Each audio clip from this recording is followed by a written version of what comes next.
शांतीब्रह्म एकनाथ महाराजांचा जन्म सन 1533 मध्ये झाला. जन्म मूळ नक्षत्रावर झाल्यामुळे त्यांचे आईवडील जन्मताच वारले असं सांगितलं जातं. जन्म कोणत्या तिथीला व्हावा हे नाथांच्या हातात नक्कीच नव्हतं, पण आपली समाधी कोणत्या तिथीला व्हावी हे मात्र नाथांनी नक्कीच ठरवलं होतं. फाल्गुन वद्य षष्ठी अशी समाधीची तिथी निश्चित केली गेली होती. नाथांना विचारलं गेलं की फाल्गुन वद्य षष्ठीच का नाथ?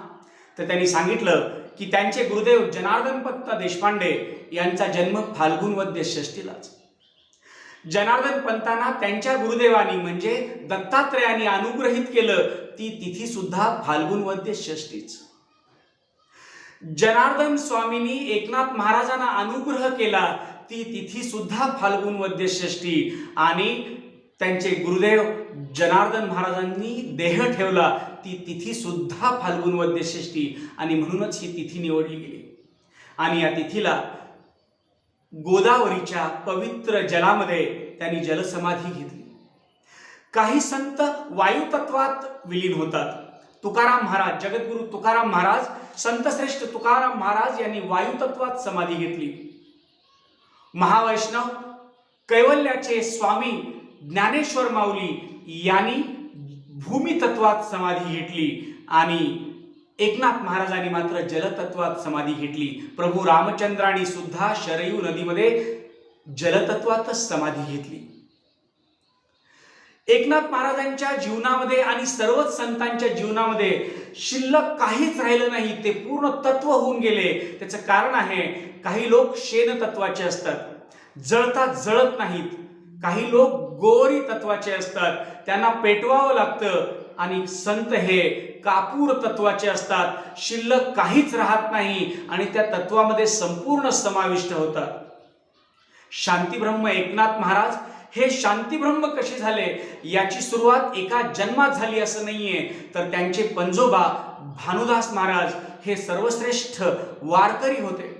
पांडुरंगाचे अतिशय निस्सीम भक्त होते.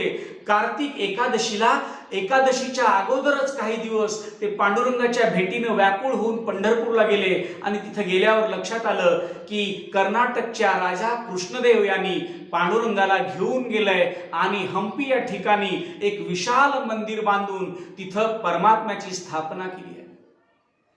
सगळे जणांनी विनंती केली, भानुदास महाराज तुमचं श्रेष्ठत्व मोठं आहे, तुमचा दरारा मोठा, तुमचा आदर मोठा, तुमची योग्यता मोठी, महाराज तुम्हीच पांडुरंगाला पुन्हा घेऊन या. भानुदास महाराज कर्नाटकाला निघाले. भगवान कृष्णाच्या जन्मावेळेस जी लीला झाली की पुन्हा ती सगळी साखळदंड तुटली, दरवाजे उघडले गेले, आजूबाजूला असलेले सगळेच्या सगळे सेवेकरी बेशुद्ध झाले. तसंच इथे प्रयोग झाला. भानुदास महाराज जेव्हा हंपीच्या मंदिरात गेले तेव्हा तिथले सेवेकरी बेशुद्ध झाले. बंद असलेला दरवाजा उघडला गेला. भानुदास महाराजांची आणि भगवान पांडुरंगाची भेट अशी झाली. त्यांनी सांगितलं, हे परमात्म्या तुला इथं राजभोग तर नक्की मिळेल, नवलखा हार गळ्यात मिळेल, पंढरपुरात तुला फक्त तुळशीची माळा मिळेल, पण पंढरपुराची भक्ती तुला मिळणार आहे, ती भक्ती इथं राजभोगात मिळणार नाही परमात्म्या, त्यामुळे तू चल. परमात्म्याला हे पटलं आणि त्यांनी सांगितलं की मी येतो, तू पुढे चल, मी येणार तुझ्यासोबत नक्की. आणि आपल्या गळ्यातला नवलखा हार भानुदास महाराजांच्या गळ्यामध्ये घातला. भानुदास महाराजांना त्या गळ्यातल्या नवलखा हाराचं काही कौतुक नव्हतं. परमात्मा येणार या आनंदातच ते तुंगभद्रेच्या किनाऱ्यावर गेले. स्नान झालं, वारकऱ्याची संध्या सुरुवात झाली, हरिपाठाला सुरुवात झाली. इकडे राजाला कळालं की परमात्म्याच्या गळ्यातला हार चोरीला गेलाय. राजाला अतिशय राग आला आणि राजाने आज्ञा देऊन टाकली की मला त्याचं तोंडही दाखवू नका, परस्पर त्याला सुळावर देऊन टाका. सैन्याची धावाधाव झाली आणि निश्चिंत बसलेला वारकरी आणि गळ्यामध्ये नवलखा हार पाहिला, त्याला उचललं गेलं आणि सुळापर्यंत घेऊन गेलं. सुळावर चढवण्याच्या अगोदर भानुदास महाराजांना विचारलं, काही शेवटची इच्छा? भानुदास महाराजांनी सांगितली, एकच शेवटची इच्छा आहे, पांडुरंगाचं एकदा शेवटचं दर्शन घ्यावं म्हणतो. सुळावर देणाऱ्यांनी सांगितलं, पहिल्यांदा भेटलास तेव्हा हार चोरलास, दुसऱ्यांदा भेटशील तर पांडुरंगाला चोरून घेऊन जाशील.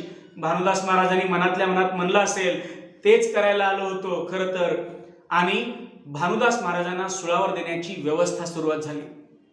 इथे एक सर्वात महत्वाची गोष्ट आपल्याला लक्षात येत असेल की सुळावर आपल्याला काही सेकंदामध्ये दिलं जाणार आहे, आपला अंत होणार आहे हे समोर दिसत असताना सुद्धा भानुदास महाराज जे सुळावर देत आहेत त्या माणसावर नाराज झाले नाहीत, रागावले नाहीत.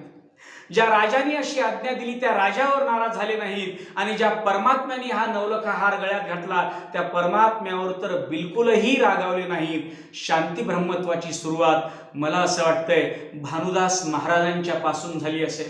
अशी पिढ्यानपिढ्या योग्यता जेव्हा आपल्या पिढीमध्ये वाहत येते तेव्हा कुठं शांती ब्रह्म एकनाथ महाराजांसारखं रत्न निर्माण होतं असं मला मना वाटतंय. त्यांच्या पत्नी गिरिजाबाई, गोदावरी, गंगा आणि हरी अशी 3 मुलं.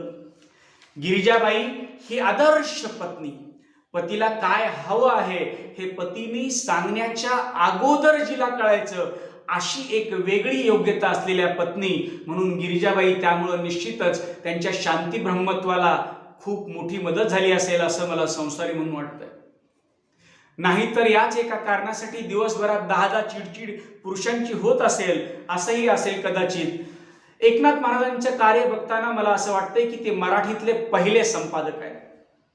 एकनाथ महाराज एकदा गाढ निद्रेत असताना पहाटेच्या समयी त्यांना स्वप्नामध्ये कैवल्याचे स्वामी महावैष्णव ज्ञानेश्वर माऊली आले आणि त्यांनी सांगितलं की हे एकनाथा, पाठभेदाच्या मुळा माझ्या ज्ञानेश्वरीच्या गळ्याला आले आहेत आणि त्यामुळं चुकीची ज्ञानेश्वरी जनसामान्यात चालली आहे आणि त्यामुळं तू ह्या पाठभेदाच्या मुळा दूर कर आणि ज्ञानेश्वरीची सत्यप्रत, योग्य प्रत निर्माण कर आणि त्याचबरोबर मला माझ्या संजीवन समाधीच्या इथं येऊन भेट अशा पद्धतीनं सांगितलं. खून सांगितली आणि नाथ या स्वप्नावर संपूर्ण विश्वास ठेवून माऊलींना भेटण्यासाठी निघाले. माऊलीच्या समाधीच्या ठिकाणी नाथ बिलकुल न घाबरता गेले. साक्षात माऊलीला 250-250 वर्षानंतर पाहणारा पहिला संत म्हणून एकनाथ महाराजांचा आपल्याला उल्लेख करावा लागेल. माऊलींनी ज्या क्षणाला समाधीमध्ये ध्यानस्थ बसले होते त्याच वयात, त्याच रूपात आणि त्याच तेजपुंज अवस्थेत माऊलीला पाहिल्यानंतर माऊली याशिवाय नाथांच्या तोंडून काहीच नाही घेणार. माऊलींनी ही त्यांची भावना आणि भावनिकता समजून घेतली आणि योग्य तो उपदेश केला. माऊलींना त्यांच्या गुरुदेवानी नाथांनी जो उपदेश केला असेल तशाच प्रकारचा संजीवन समाधीचा एक वेगळा उपदेश नाथांना पण माऊलींनी केला असेल का? कारण त्यानंतर बाहेर आलेले नाथ संपूर्णतः वेगळे आहेत असं आपल्याला लक्षात येतं. माऊलींना अभिप्रेत असलेली ज्ञानेश्वरीची पहिली मूळ प्रत ज्ञानेश्वरी ही एकनाथ महाराजांनी तयार केली. त्यामुळं पहिले संपादक होण्याचा मान आपण निश्चितच एकनाथ महाराजांना देऊ शकतो. त्या कालखंडात संस्कृतमध्ये साहित्य लिहिणे म्हणजे पंडित असं म्हणलं जायचं. नाथांनी सांगितलं संस्कृत भाषेत देवे केली, प्राकृत काय चोरापासून झाली नाही. या कालखंडात यवनांमुळं मराठी भाषेवर खूप मोठा अन्याय होतो आहे. उर्दू, फारसी अशा प्रकारच्या भाषांचं स्तोम माजलं जात आहे. त्यामुळं मराठीला ऊर्जित अवस्था आणून देण्यासाठी एकनाथी भागवत, चिरंजीवपद, एकनाथी रामायण, भारूड, चतुश्लोकी भागवत, पौराणिक अभ्यास, रुक्मिणी स्वयंवर, हस्तामलक, सुखाष्टक, आनंद लहरी असे कितीतरी ग्रंथ एकनाथ महाराजांनी प्राकृतमध्ये लिहून ठेवले. एकनाथ महाराजांच्या जीवनामध्ये चमत्कार आहेत का? तर हो, खूप मोठ्या प्रमाणावर चमत्कार आहेत, पण गरज आहे तिथं केली. एकदा ब्रह्मवृंदानी, पंडितांनी सर्वांनी मिळून सांगितलं की तू जर खरा असशील, सत्य असशील तर काय कर, या समोरच्या नंदीला जो दगडाचा नंदी आहे हा हिरवा चारा खाऊ घाल. खरं तर नाथांच्या हातून चारा मिळणार आहे म्हणल्यावर तो दगडातला नंदी सुद्धा जागा झाला आणि खऱ्या अर्थानं नाथांच्या हातून हिरवा चारा खाल्ला गेला. माऊलींनी निर्जीव भिंत चालवली, त्याच पद्धतीनं नाथांनी हिरवा चारा दगडाच्या मूर्तीला खाऊ घातला. पण नाथांनी त्यानंतर आणखी एक केलं. माऊलींनी त्या भिंतीला तिथेच ठेवलं. नाथांनी त्या नंदीला सांगितलं यापुढे तुला चमत्कारी नंदी म्हणून त्रास देतील सगळेजण. त्यामुळं तू आत्ताच्या आत्ता निघून जा आणि गोदामाईमध्ये शेवटची विश्रांती घे, समाधी घे. कदाचित नाथांना काही लोकांच्या डोळ्यात असं वाचता आलं असेल का की काहीतरी हा शब्द खल करतोय, जसा जादूगार एक पद्धतीनं समोरचं अस्तित्व नष्ट करून टाकतो आणि काहीतरी दुसरंच दाखवण्याचा प्रयत्न करतो. सर्वांना थोड्या वेळासाठी तसं दिसतं, पण हा एकनाथही असाच करतो की काय, असं काही पंडिताला वाटलं असेल की काय, म्हणून एकनाथांनी त्या नंदीला जलसमाधी देण्याची आज्ञा दिली आणि त्याने सुद्धा ती घेतली. एकनाथ महाराजांची चेष्टा गावभर व्हायची. त्यांना दंडवत स्वामी अशा पद्धतीनं अनेक जण म्हणायचे, कारण एकनाथ महाराजांनी ठरवलं होतं की प्रत्येकाच्या मुखातून प्रातःसमयी रामनाम निघालंच पाहिजे.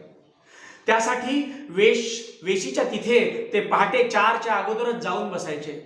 वेस म्हणजे पूर्वीच्या कालखंडात गावातून बाहेर जाण्यासाठी आणि गावाच्या आतमध्ये प्रवेश करण्यासाठी एकच प्रवेशद्वार असायचं. त्या प्रवेशद्वाराला वेस म्हणतात. तिथे जाऊन नाथ बसायचे आणि गावामध्ये, खेडेगावामध्ये तांब्या घेऊन प्रातःविधीसाठी जे लोक बाहेर पडायचे त्या प्रत्येकाला ते रामराम घालायचे. लोक पण कधी आनंदानं, कधी निरुत्साहानं, कधी रागानं रामराम म्हणायचेच. पण एके दिवशी एका माणसाने रामराम म्हणायचं नाही असं ठरवलं. नाथानी त्याच्याकडून रामराम म्हणून घ्यायचंच असं ठरवलं आणि झाली सुरुवात अशी की तो माणूस तांब्या घेऊन पुढे पुढे जायला लागला. एकनाथ महाराज त्याच्या मागे मागे जायला लागले. त्याला वाटलं की आता थांबावं, जरा तांब्या ठेवावा खाली. मागे फिरून पाहतो तर एकनाथ महाराज आता काय करायचं. तो आणखी थोडासा पुढे गेला, नाथ त्याच्या मागे मागे. तो आणखी थोडासा पुढे गेला, नाथ त्याच्या मागे मागे. एक गाव संपून दुसरं गाव येईल अशी अवस्था आली. आता मात्र त्या माणसाला सहन होईना आणि त्याने ठरवलं, तांब्या खाली ठेवला. एक बुक्की एकनाथ महाराजांना मारली आणि घे तुझा राम. दुसरी बुक्की एकनाथ महाराजांना मारली आणि सांगितलं घे तुझा राम. प्रत्येक बुक्की सोबत एकनाथ महाराज सुद्धा रामराम म्हणायचे. त्याला रामराम 2दा ऐकायला मिळायचं आणि एकदा राम एकनाथ महाराजांना ऐकायला मिळायचं. अशा पद्धतीनं आपल्याला कितीही त्रास झाला तरी सुद्धा समोरच्याचं सर्वोच्च हित झालंच पाहिजे, या सर्वोच्च वेगळ्या भावनेनं इथे एकनाथ महाराज आपल्याला लक्षात येतात. विंचवाचं प्रकरण काय किंवा अंगावर चुळा भरण्याचं प्रकरण काय, एकनाथ महाराजांचं शांती ब्रह्मत्व प्रत्येक ठिकाणी सिद्ध होतंय. नवे तर ते शांती ब्रह्म होतेच म्हणून हे प्रत्येक प्रकरणामध्ये त्यांना शांत राहणं शक्य झालं. एकदा गोदावरीमध्ये आंघोळ करत असताना एक विंचू त्यांना तिथे दिसला. त्या विंचवाला वाचवण्याचा प्रयत्न त्यांनी सर्वोच्च केला. हातावर घ्यायचा, तो विंचू डंख मारायचा, त्याला पुन्हा बाजूला करण्याचा प्रयत्न करायचा, विंचू पुन्हा पाण्यात पडायचा. असं 2-4 वेळेस करून त्या विंचवाला वाचवलंच. बघणाऱ्यांनी म्हटलं एकनाथ महाराज वेडे की खुळे, अहो विंचवाने किती दंश केला, हात पूर्ण सुजलाय तुमचा, काळा निळा झालाय. ते म्हणले की विंचू असून सुद्धा जर तो त्याचा गुण सोडत नसेल तर मी तर संत आहे, मी माझा गुण का सोडू. शांती ब्रह्मत्वाची सुरुवात आणि प्रत्येक ठिकाणी त्याचं अस्तित्व आपल्याला सदोदित लक्षात येतं. चराचरावर त्यांचं प्रेम होतं. त्यामुळं गंगोदक त्यांनी गाढवाला सुद्धा पाजलं.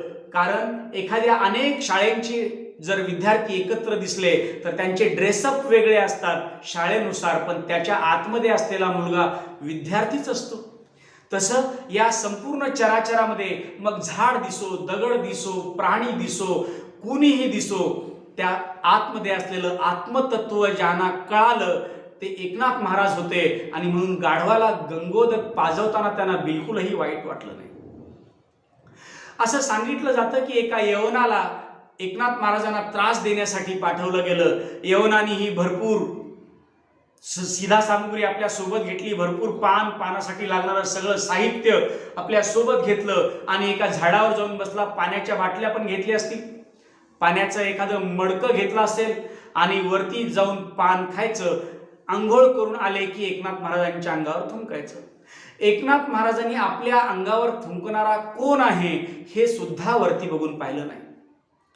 एकदा झालं, 2दा झालं, 10दा झालं, 50दा झालं, 107 वेळेस झालं, 108 वेळेस झालं. सकाळपासून सूर्यास्तापर्यंत त्यांनी थुंकावं. एकनाथ महाराजांनी जाऊन आंघोळ करून यावी. आता यवन कंटाळला, तो खाली उतरला, चरणाला लागला. म्हणलं महाराज काय झालं हे. मला माफ करा, तुम्हाला त्रास देण्यासाठी मला इथं उभं केलं होतं. त्या यवनाला किती वेगळ्या पद्धतीनं नाथ महाराज म्हणतात की अरे बाबा रे, मीही आळशीच, दररोज एकदाच गंगा स्नान व्हायची, आज तुझ्यामुळे 108 वेळेस झाली, तुला खूप खूप धन्यवाद. मला कधी कधी असं वाटतंय की एकनाथ महाराज शांतीब्रह्म आहेत, पण त्या गावातले सगळेच्या सगळे लोक शांतीब्रह्म होते का? एखाद्या संतावर एवढा अन्याय होत असताना सगळ्यांना बघावं कसं वाटलं की संतांची समाधी होईपर्यंत त्यांना त्रासच द्यायचा आणि समाधी झाल्यावर मात्र त्या समाधीच्या पुढे आपले मुंडके टेकत राहायचे आणि लाईन लावायची, असंच समाजाने ठरवलेलं असतं का? संत कुठलेही बघा, माझ्या साईबाबाला जिवंत असेपर्यंत तेल सुद्धा न देणारी मंडळी आपल्या समाजातली, नंतर करोडोचे मुकुट त्यांच्या डोक्यावर, त्यांना अपेक्षित नाहीये ते.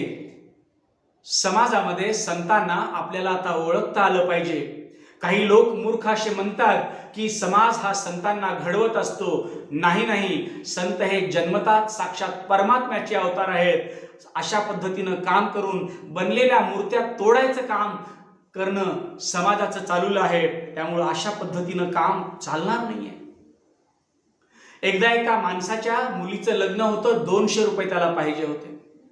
त्याने अनेक पंडिताला आणि सावकाराला मागून बघितले की 200 रुपये द्या, माझ्या मुलीचं लग्न अडलंय. खरं तर दुश्मनाच्या मुलीचं लग्न अडलं असताना सुद्धा कुणी असं वागत नाही. तसं तिथल्या लोकांनी वागलं आणि सांगितलं की तू नाथ महाराजांना राग आणून दे आणि मग तुला 200 रुपये दिले जातील आणि ते तू वापस पण करायचे नाही. त्यालाही वाटलं बरं झालं, एक छोटंसं काम करायचं आहे, लागेल ते पाप लागेल, पण आपल्या मुलीचं लग्न तर होईल आणि ते पैसे पुन्हा देण्यासाठी जन्म जाईल आपला. त्याच्याऐवजी आपण नाथांनाच थोडासा त्रास देऊया. नाथ पूजेला बसले होते. गिरिजाबाई बाहेर रांगोळी काढत होत्या आणि गिरिजाबाईला त्यांनी विचारलं की नाथ कुठे आहेत? त्यांनी सांगितलं की नाथ पूजेमध्ये बसलेत. आपल्या पायातला जोडा न काढता हा माणूस थेट पूजागृहात गेला. नाथ मागे पाहतात आणि म्हणतात की हे परमात्मा, तुम्ही आलात. तिथला पाठ उचलून देतात उभं राहण्यासाठी, आपल्या हातानं जोडे काढतात आणि गिरिजाबाईला म्हणतात, गिरिजे अगं खूप मोठी परात आण, पाद्यपूजा करण्यासाठी पाणी घेऊन ये, थोडंसं दूध घेऊन ये, थोडंसं मध घेऊन ये, थोडीशी साखर घेऊन ये, परमात्मा साक्षात आज पूजेच्या वेळेस आलाय. बरं, एवढं झाल्यावर तरी त्याला अक्कल यायला पाहिजे होती? नाही. नाथांनी त्याची पाद्यपूजा केली. तोपर्यंत गिरिजाबाईंनी अतिशय सुग्रास स्वयंपाक तयार केला. नाथांनी सांगितलं, परमात्म्या माझ्या पंक्तीला जेवायलाच बसून जा. हा खजील झाला होता खरा, पण मनातल्या मनात एक लक्षात आलं होतं, नाथ पूजा केल्याऐवजी जर तुम्ही मला जोड्यानं त्याच मारलं असतं, मला 200 रुपये मिळाले असते, माझ्या पोरीचं लग्न झालं असतं, तुम्ही माझी पाद्यपूजा करून चांगलं नाही केलं असं त्यांना वाटायला लागलं. आणि आता नाथाला कसं चीड आणायची काही कळेना. दोघे जेवायला बसले होते. गिरिजाबाई खाली वाकून अतिशय व्यवस्थित जेवायला वाढत होत्या. याला काही घास जाईना आणि आपल्या घरी आलेला अतिथी पहिला घास घेतल्याशिवाय नाथांना काही पहिला घास घेता येईना. तो अचानक घास हातात घेतलेला सोडला आणि गिरिजाबाई जिथे बसून वाढत होत्या त्यांच्या पाठकोळी जाऊन बसला. आता आपल्या पत्नीच्या पाठकोळी एक परपुरुष जाऊन बसला आहे. अशा अवस्थेत तुमच्या आमच्यासारख्या माणसाचा संताप हा सातव्या आसमान पर असंच काहीतरी झालं असतं. पण नाथांनी सांगितलं, गिरिजे लेकरू खूपच नटखट झाले बरं का ग, पडेल, जरा सांभाळ. गिरिजाबाई पण म्हणाल्या, हे लेकरू तर किती जन्मानंतर आपल्या जवळ आलंय. मला लेकरं अशी नटखट झाली की कसं वागतात मला माहिती आहे स्वामी, काही चिंता करू नका, मी याला पडू देणार नाही. आता मात्र त्याच्या सगळ्याच अहंकाराचा पुरता धुवा उडाला होता आणि तो पुन्हा चरणाला लागला. मला नाथ, यासाठी मला पाठवलं गेलं होतं. नाथांनी सांगितलं, ते 200 रुपये मी देतो, चिंता करू नको. आणि निश्चितच नाथांनी ते पैसे दिले. खरंच शांतीब्रह्म नाथ या प्रत्येक प्रसंगानंतर नाही सिद्ध होत. नाथ शांतीब्रह्म होतेच, म्हणून या प्रत्येक प्रसंगात त्यांना एवढा समतोल राहता आला.